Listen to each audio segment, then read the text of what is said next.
కోటీశ్వరులను చెయ్యాలి. ఆడబిడ్డలు కోటీశ్వరులైతే ఆ కుటుంబం బాగుపడుతుంది, ఆ పిల్లలు చదువుకుంటారు, ఆ ఇంటి మర్యాద పెరుగుతుంది, ఆ కుటుంబంలో అన్ని పరిస్థితులు బాగుంటాయని మేము విశ్వసిస్తున్నాం.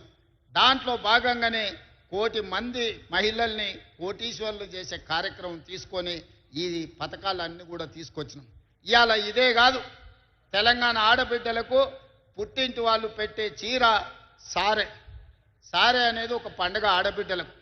ఎంత కష్టమున్నా ఎంత పేదవాళ్ళు ఉన్నా ప్రతి సంవత్సరం ఒక్కసారన్నా పుట్టింటోళ్ళు ఆడబిడ్డకు చీర పెడతారు సారె రూపంలో. ఒకవేళ మరీ పేదరికం ఉంటే 3-4 ఏళ్ళల్లో తప్పకుండా పెడతారు, అది ఒక సాంప్రదాయం.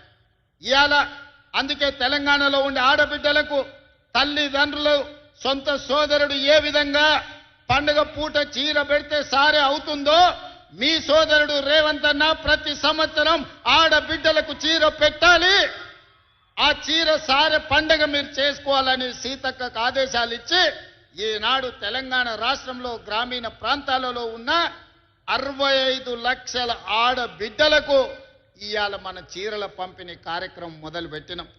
ఎన్నికల కోడ్ వల్ల కొద్దిమంది ఆడబిడ్డలకు రాలేదు అని నా దృష్టికి వచ్చింది. ఎన్నికల కోడ్ అయిపోతానే ప్రతి ఆడబిడ్డకు ఇంటింటికి వెళ్ళి 18 సంవత్సరాలు పైబడిన ప్రతి ఆడబిడ్డకు చీరను చేర్చే బాధ్యత సీతక్కకు సురేఖక్కకు నేను అప్పచెప్తున్నా. మీ బాధ్యత ప్రతి ఆడబిడ్డకు చీర చేరేటట్టు చూడండి. ఎంత ఖర్చైనా ప్రభుత్వం వెనక ఆర్డర్.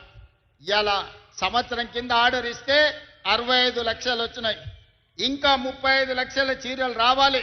మార్చిలో ఇస్తామన్నారు ఉత్పత్తి సంస్థలు.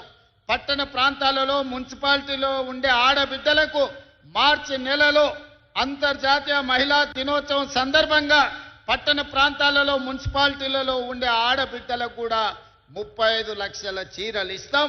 మొత్తానికి రాష్ట్రంలో 1 కోటి మంది ఆడబిడ్డలకు 1 కోటి చీరలు పెట్టి సారబెట్టే బాధ్యత ఈ ప్రభుత్వం తీసుకుంటుంది. మొన్న చర్చల సందర్భంగా సురేఖకు ఒక మాట చెప్పింది, అన్న తిడుతుర్రు అని. ఎందుకు అక్క అన్న? ఏమో అన్న, కేసీఆర్ ఉన్నప్పుడు బతుకమ్మ చీరిస్తే చీర తీసుకున్న ప్రతి ఆడబిడ్డ బండబూతులు తిట్టేది కేసీఆర్ను. గింత పనికిమాలిన చీరిస్తాడా, ఇది తీసుకుపోయి చేన్ల కాడ పిట్టల కడ్డం కడుతున్నాం, వాళ్ళు కట్టుకుంటారా ఈ చీర అని. కరెక్టే అక్క, మరి నాడు అట్లనే తిట్టిండ్రు అని. మరి ఇప్పుడు మనల్ని ఎందుకు తిడుతురు అక్క అంటే, అక్కడక్కడ చీరలు రానోళ్ళు తిడుతురు. రేవంత్ ఏమైనా నష్టం వచ్చినాదయ్యా, ఇంతమందికి ఇచ్చారు, మా నలుగురికి ఇచ్చే ఊరంతా అయిపోతుండే కదా, మా నలుగురికి రాలేదని తిడుతున్నారు అన్న అని. అందుకే నేను ఆలోచన చేసిన, అక్కడ మా అక్కలు ఇగో ఇందిరమ్మ చీరలు కట్టుకొని వచ్చారు, మంచిగా ఎట్లున్నారు చూడు. అందుకే ఏ ఒక్క ఆడబిడ్డ కూడా నాకు చీర రాలేదని చెప్పొద్దు. నేను ఈ వేదిక మీద నుంచి చీఫ్ సెక్రటరీ గారికి, జిల్లా కలెక్టర్లకు నేను ఆదేశాలు ఇస్తున్నా. ప్రతి ఆడబిడ్డకు చీర చేరాల్సిందే. చీర బాగుంది, చీర అద్భుతంగా గౌరవంగా పండగ పూట మన ఆడబిడ్డలు కట్టుకునేటట్టుగా ఉన్నది. అందుకే ప్రతి ఆడబిడ్డకు చీర చేరాలి.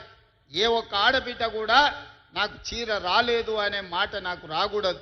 ఈ మాట రాకుండా ఉండాలి అని అంటే వేదిక మీద ఉన్న ప్రతి శాసన సభ్యుడు గ్రామాల కార్యకర్తల్ని వాళ్ళ దగ్గరికి పంపించండి. ఇవాళ సర్పంచులు వస్తున్నారు, సర్పంచులకు అదే బాధ్యత పెట్టుర్రి. ప్రతి వాళ్లకు పోయి చీర వచ్చిందా లేదా కనుక్కొని ఆడబిడ్డలకు చీర అందించండి.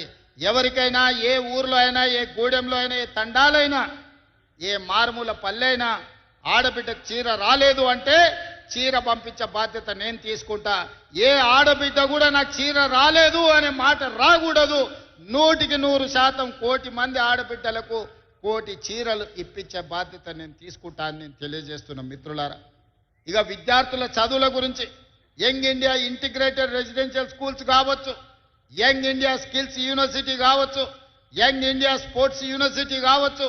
ఈరోజు పిల్లల చదువులే, ఇక పంచడానికి భూములు లేవు, ఇవ్వడానికి ఆస్తులు లేవు. నాకున్నదల్లా ఒక్కటే, పేదవాళ్లకు, దళితులకు, గిరిజనులకు, ఆదివాసీలకు, బలహీన వర్గాల బిడ్డలకు, మైనారిటీల పిల్లలకు చదువు ఒక్కటే రక్షణ. చదువు ఒక్కటే మీ జీవితాన్ని, మీ తలరాతను మారుస్తుంది. మీరు చదువుకోండి, మీకు నాణ్యమైన చదువునిచ్చి మిమ్మల్ని డాక్టర్లుగా, లాయర్లుగా, ఇంజనీర్లుగా, ఐఏఎస్లుగా, ఐపీఎస్లుగా తీర్చిదిద్దే బాధ్యత నాది. మా అక్కలందరికీ ఒకే మాట చెప్తున్నా, చదువుకున్నవాడే గుణవంతుడు, చదువుకున్నవాడే ధనవంతుడు. నీ కొడుకు చదువుకుంటే ఈ రాష్ట్రాన్ని దేశాన్ని పాలిస్తాడు. నీ బిడ్డ డాక్టరు ఇంజనీర్ అయితే నిన్ను కళ్ళల్లో పెట్టి గుండెల్లో పెట్టి చూసుకుంటుంది. పిల్లలని చదివించుకోండి. పిల్లల్ని చదివించకపోతే ఎంత భూమి ఉన్నా ఏమి ఉపయోగం లేదు. ఇవాళ మనమంటే వ్యవసాయం చేసినాం, బర్రెల కాడికి పోయినాం, చేపలు పట్టినాం, గొర్రెలను పెంచినాం, లేకపోతే చెప్పులు కుట్టుకొని బతికినాం. కేసీఆర్ అట్లనే అన్నాడు, గొల్లోళ్ళు గొర్రెలు పెంచుకోవాలి, బెస్తోళ్ళు చేపలు పట్టుకోవాలి, ఎస్సీ సోదరులు చెప్పులు కుట్టుకోవాలని పథకాలు తెచ్చిండు. ఎందుకంటే ఆయన పిల్లలు రాజ్యం మేలుకోవాలంటే మీరందరూ చేపలు పెంచాలి, గొర్రెలను పెంచుకోవాలి. నేను అట్లా చెప్తలేను.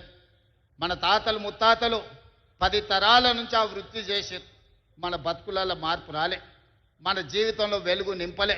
అందుకే ఇవాళ వేదిక మీద చాలామంది బలరాం నాయక్ గారి నుంచి చాలామంది ఇక్కడ ఎస్టీ సోదరులు, మా సీతక్క లాంటి వాళ్ళు, కొండ సురేఖమ్మ లాంటి వాళ్ళు ఇవాళ ఎమ్మెల్యేలు మంత్రులు అయినంటే చదువుకోబట్టే. చదువు ఒక్కటే మన జీవితంలో మార్పు తీసుకొస్తుంది. చదువు ఒక్కటే ప్రపంచంలో మనల్ని నిలబెడుతుంది. చదువు ఒక్కటే ప్రపంచంతో పోటీ పడే విధంగా తీర్చిదిద్దుతుంది. పిల్లలను చదివించుకోండి. మీ చదువులకు కావాల్సిన వసతులు ఏర్పాట్లు చేసే బాధ్యత నేను తీసుకుంటా. ఇక భవిష్యత్తులో ప్రభుత్వం భూములు ఇస్తుందనో, ప్రభుత్వం ఆస్తులు పంచుతుందనో ఆలోచన పెట్టుకోకండి.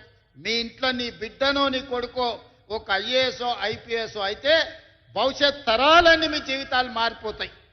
మీకు భూమి ఇస్తే ఉంటే ఉంటుంది, పోతే పోతుంది, మళ్ళా భవిష్యత్ తరాలు అట్లనే ఉంటాయి.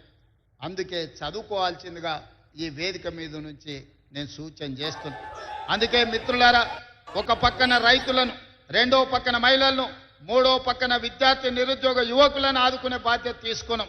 అందుకే 10 సంవత్సరాలు వాళ్ళు నియామకాలు చేపట్టకపోతే వాళ్ళ ఇంట్లో ఉన్నోళ్ళందరికీ వాళ్ళు ఉద్యోగాలు ఇచ్చుకున్నారు. కానీ మన ప్రభుత్వం వచ్చిన తర్వాత తలలు లెక్క గట్టి 61,379 ఉద్యోగాలు ఎల్బీ స్టేడియంలో మొదటి సంవత్సరంలోనే నియామక పత్రాలు ఇచ్చి నిరుద్యోగ యువకులకు గ్రూప్ 1, గ్రూప్ 2, గ్రూప్ 3, గ్రూప్ 4 వివిధ శాఖలలో ప్రభుత్వ ఉద్యోగాలు ఇచ్చినాం. ఇంకా 40,000 ఉద్యోగాలు ఇవ్వడానికి ప్రయత్నాలు జరుగుతున్నాయి. తొందరలోనే నోటిఫికేషన్లు ఇచ్చే బాధ్యత నాది.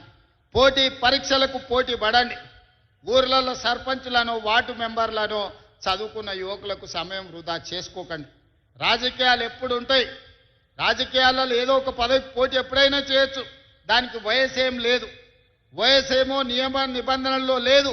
కానీ చదువులకు, ప్రభుత్వ ఉద్యోగాలకు వయసు మీద పడితే అనర్హత వస్తుంది. కాబట్టి మొట్టమొదట పోటీ పడి ప్రభుత్వ ఉద్యోగాలు సాధించండి. ప్రభుత్వం కాకపోతే ప్రైవేట్లో మంచి ఉద్యోగాలు సాధించండి. మీరు, మీ కుటుంబాలు బాగుపడతాయి.